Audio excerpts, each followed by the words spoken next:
Bora de indicação? Hoje eu trouxe 5 livros que são narrados por crianças ou pela perspectiva de uma criança que eu amo muito para indicar para vocês. Eu já percebi que isso é o tipo de narrativa que sempre me encanta muito, acho muito bonito quando tem esse olhar infantil, principalmente quando é sobre temas difíceis, pesados, né?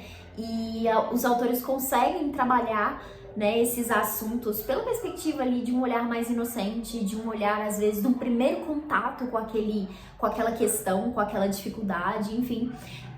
Eu gosto muito mesmo de narrativas que conseguem trabalhar isso de uma forma interessante. E eu trouxe hoje 5 dicas que eu acho assim imperdíveis. São esses livros aqui. Vou comentar um pouquinho sobre cada um deles com vocês. Bom, se você tá chegando aqui no canal pela primeira vez, seja bem-vindo. Meu nome é Natália, para que a gente converse sobre literatura. Então, bora lá para as dicas de hoje. Eu vou começar aqui com um clássico, que é O Sol é para Todos, da Harper Lee. É um clássico da literatura norte-americana. Esse livro foi publicado pela José Olímpio e traduzido pela Beatriz Horta. Esse livro aqui vai trazer aí como narradora a Scout, que é a personagem principal aqui. Ela é filha de um advogado e o pai dela, ele tá defendendo um homem negro que foi acusado de estuprar uma mulher.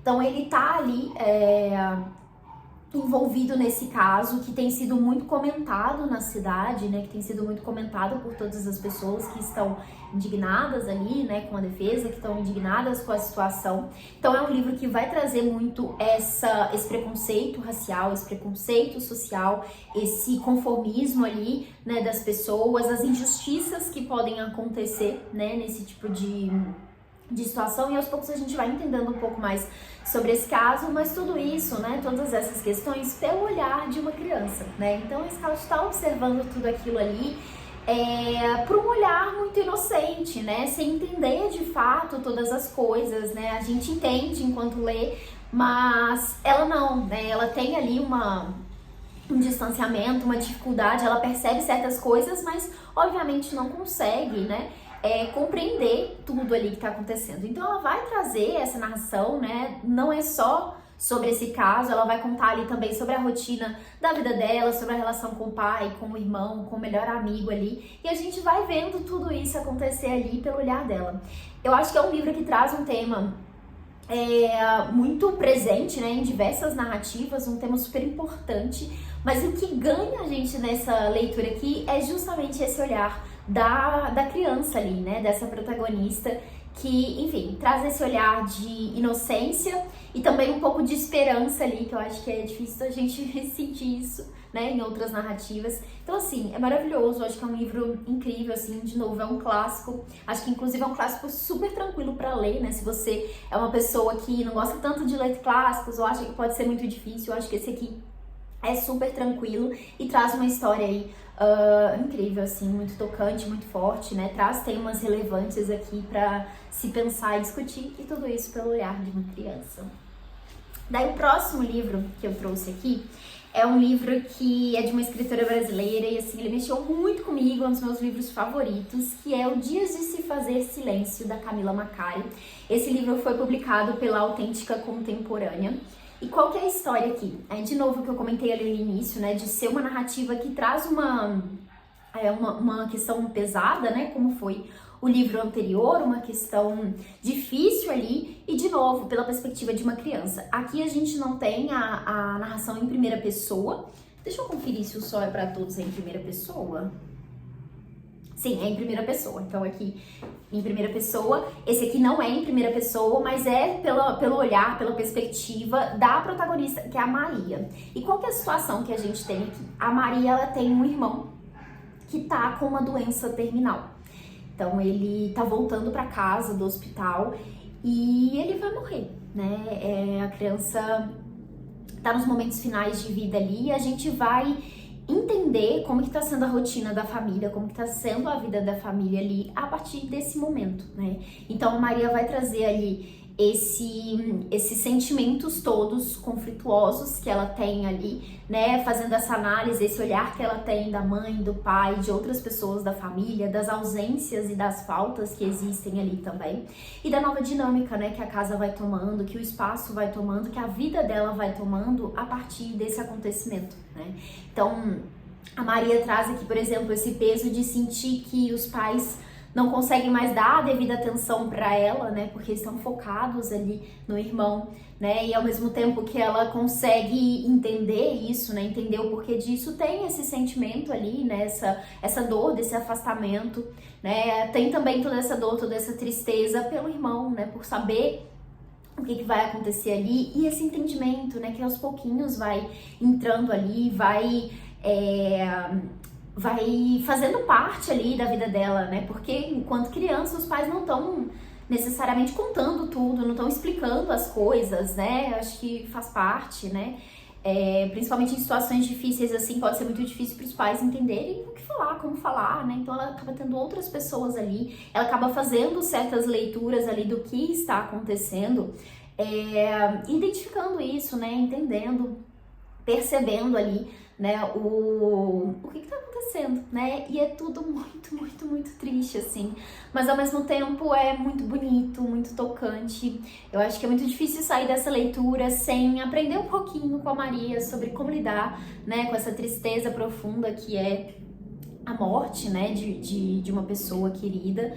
E aqui a gente tem esse olhar, né, essa perspectiva da criança com esse primeiro contato com a morte, né? Então, a primeira vez que ela entende ali, né, o fim da vida, que ela entende que isso acontece e precisa lidar, né, com todas essas mudanças que acontecem ali em casa. Então, assim, é um livro maravilhoso, maravilhoso mesmo. Eu sei que é muito triste, mas, assim, vale muito a leitura. Fica aqui a dica para você incluir aí na sua lista de leituras. Daí, agora o próximo é aí de um outro autor clássico, que talvez não seja um livro tão conhecido dele, que é Um Pequeno Herói, do Dostoiévski. Esse livro aqui foi publicado pela editora 34, tem tradução da Fátima Bianchi e tem xilografuras do Marcelo Grassmann. Então tem algumas ilustrações, xilografuras, eu tô falando certo? Xilogravuras, falei errado, que aparecem aqui ao longo do livro, então bem legal. E o que a gente tem aqui nessa história? É narrado por um menino, né? Aí aqui um pouco diferente, né? Eu acho que esse é o único. Todos os outros são protagonistas femininas.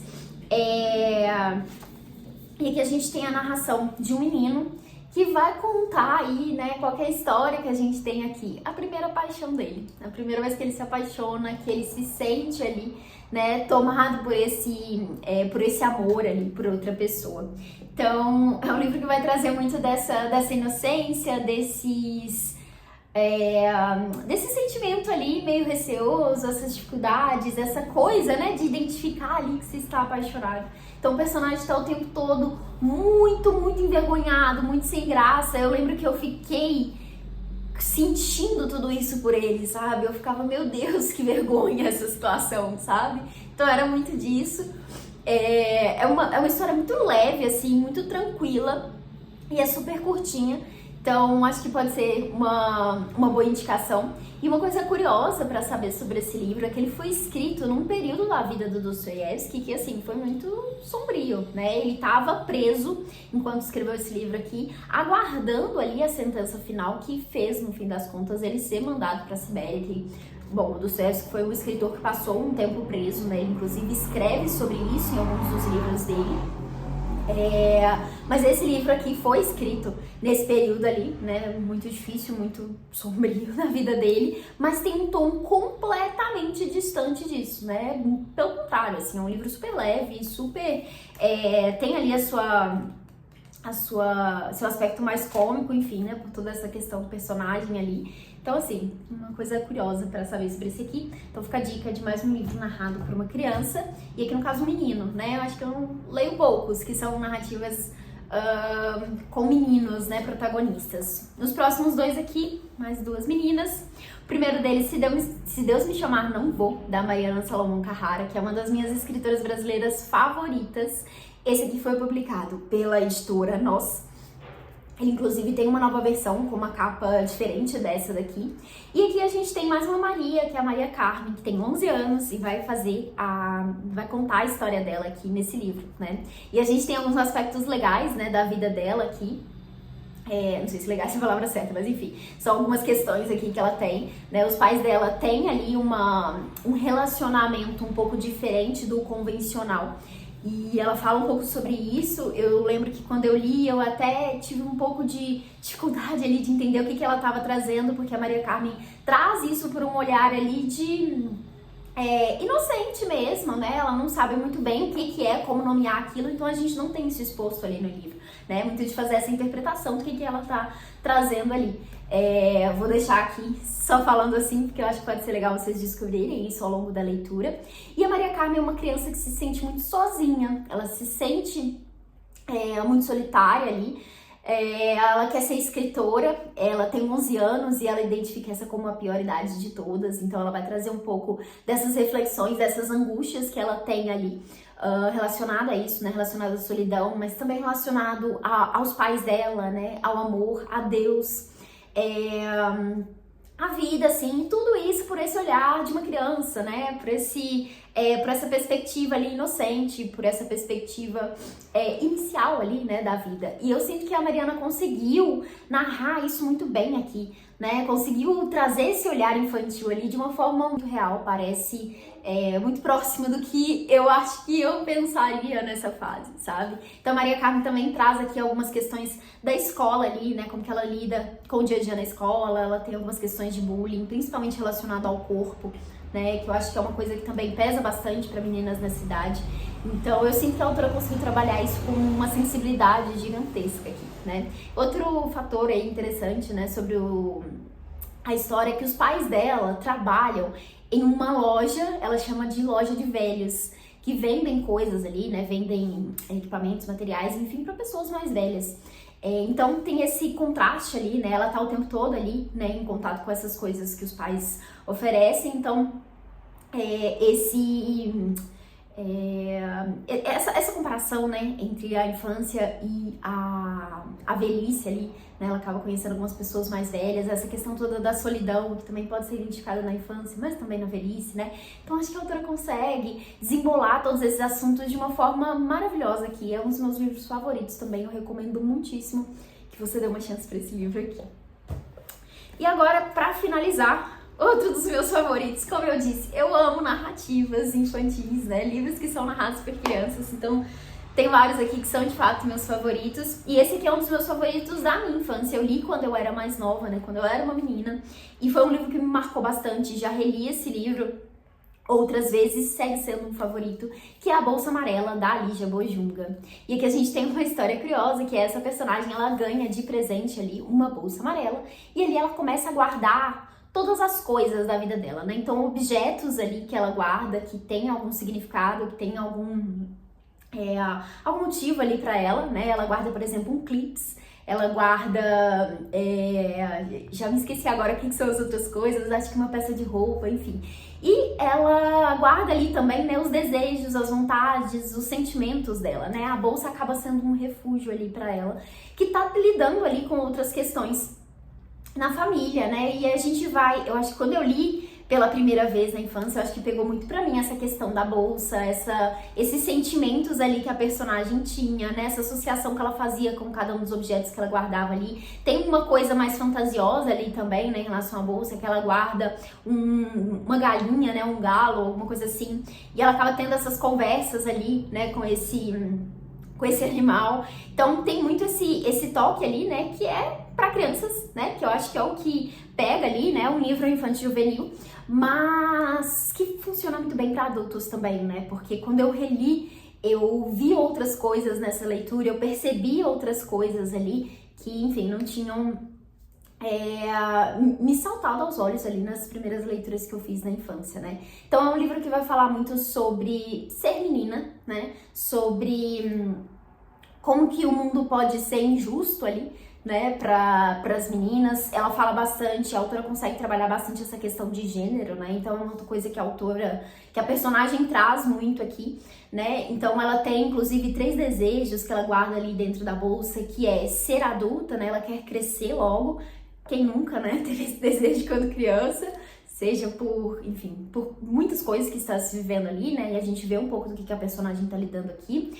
O outro desejo dela é ser menino, e aí é muito nesse lugar, né, dessa questão de gênero, de perceber ali como que certas coisas eram mais fáceis, eram melhores ali para os meninos do que para as meninas. E o outro é ser escritora. De novo aqui uma personagem que tem essa vontade de ser escritora, como a Maria Carmen, de Se Deus Me Chamar Não Vou. Então assim, é um livro maravilhoso, maravilhoso mesmo. Eu amo isso aqui, eu amo a escrita da Lígia, quero muito ler mais dela, inclusive. Toda vez que eu cito um livro dela eu falo sobre isso, mas eu preciso muito tirar um momentinho para comprar outros livros dela, né? Talvez fazer até um projetinho para ler toda a obra da autora, porque já li outros e assim, realmente gosto muitíssimo. E é um livro infantil, né? Então olha só, tem um espaçamento bem legal aqui das palavras, né? Nas páginas, tem algumas ilustrações, enfim.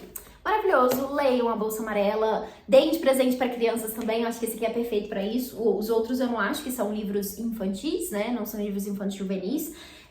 Mas esse aqui sim, então perfeito aí para você presentear uma criança caso esteja pensando sobre isso. Então tá aqui os 5 livros que eu trouxe de indicação hoje. Me conta aqui nos comentários se você já leu algum deles. Se você tem outra indicação, eu quero muito ler mais livros que são narrados pela perspectiva de crianças. Então se você tem uma indicação legal aí pra fazer, deixa aqui nos comentários que eu vou acrescentar aí na minha lista de desejados. Então é isso, ficamos por aqui. Eu espero que vocês tenham gostado das indicações. Desejo, como sempre, boas leituras por aí e até o próximo vídeo.